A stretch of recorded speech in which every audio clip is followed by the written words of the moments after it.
Madame, Monsieur, bonsoir. Voici les principaux titres de l'actualité de ce samedi. Des leaders de l'opposition auraient entamé une grève de la faim aujourd'hui. 40e jour du décès de Mohamed Brahmi, 12 bus et 120 voitures quittent Sfax en direction du Bardo. Reprise des bombardements à Chaambi et à l'étranger, Barack Obama a opposé une fin de non-recevoir à ses homologues du G20 qui cherchent à le dissuader de mener une opération militaire contre Damas. Des fuites de la réunion du Front de Salut National tenue vendredi indiquent que certaines personnalités politiques nationales comptent entamer une grève de la faim dès ce samedi pour augmenter la pression sur le gouvernement actuel. Des leaders du Front ont déclaré par ailleurs que le Front a accepté l'initiative de l'UGTT et qu'il n'est pas prêt à faire davantage de concessions.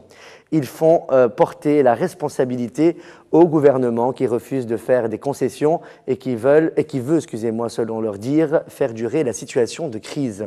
Pour sa part, Mbarka Brahmi, veuve de Mohamed Brahmi, a déclaré que la participation des militants et des Tunisiens de tous bords à la commémoration du 40e jour du décès de son mari démontre leur volonté de poursuivre la démarche de liberté, dignité, justice et souveraineté nationale. Les principes pour lesquels son défunt mari a été assassiné, selon ses dires. Une collision entre un véhicule particulier et un camion sur la route nationale numéro 1 au niveau de Mejni du gouvernorat de Gabès a fait 3 morts ce samedi 7 septembre. La collision de face entre les deux véhicules a causé un blocage de la route pendant près de 1h30 selon les informations recueillies par notre correspondant dans la région. Le chargé de l'information de la coordination régionale du Front de Salut National de Sfax, Mohamed Azzouzi, a indiqué que 12 bus et 120 voitures ont pris la route pour rallier le Bardo ce samedi 7 septembre à l'occasion de la commémoration du 40e jour après la mort de Mohamed Brahmi. Selon Mohamed Azzouzi, la caravane sortie de Sfax comprend des citoyens de l'ensemble de la région de Sfax qui se joignent au sitting El-Rahil.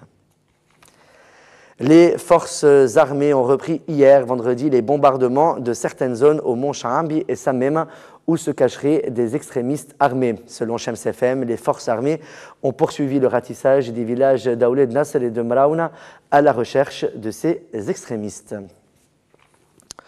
Le directeur du journal L'Audace, Lim Baga, a été remis en liberté provisoire dans la soirée du vendredi 6 septembre sur décision du juge d'instruction au 3e bureau au tribunal de première instance de Tunis. Le journaliste n'en a toutefois pas fini avec la justice puisqu'il fait l'objet de 2 plaintes pour diffusion de fausses informations déposées par une magistrate et une avocate.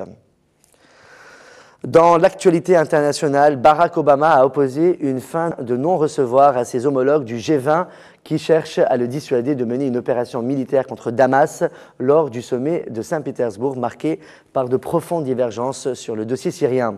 Seul allié de poids du président américain François Hollande a pour sa part annoncé vendredi que la France attendrait le rapport des experts de l'ONU censé être prêt aux alentours de mi-septembre avant toute initiative. Peut-être un début de virement de la part du dirigeant français, surtout que selon un sondage pour le Figaro publié samedi, plus de 2 Français sur 3, c'est-à-dire 68%, sont contre un engagement militaire de la France en Syrie dans l'hypothèse d'une intervention armée internationale. Sur ce même sujet, le président des États-Unis et son homologue russe Vladimir Poutine ont campé sur des positions diamétralement opposées lors d'un dîner consacré au conflit qui s'est prolongé tard dans la nuit de jeudi à vendredi et n'ont pas réussi à rapprocher leur point de vue lors d'un entretien vendredi en tête-à-tête. Les États-Unis ont annoncé samedi la reprise de leur aide au Mali, à l'exception de leur assistance militaire, 2 jours après la prise de fonction du nouveau président Ibrahim Boubacar Keïta, selon le département d'État vendredi. L'aide américaine au Mali avait été interrompue en mars 2012 après le coup d'État militaire. Les États-Unis avaient cependant apporté un appui logistique à l'opération militaire française à partir de janvier 2013. C'est la fin de ce journal. Merci de votre fidélité. On se retrouve demain pour un nouveau journal. Bonne soirée sur notre chaîne. Merci à vous.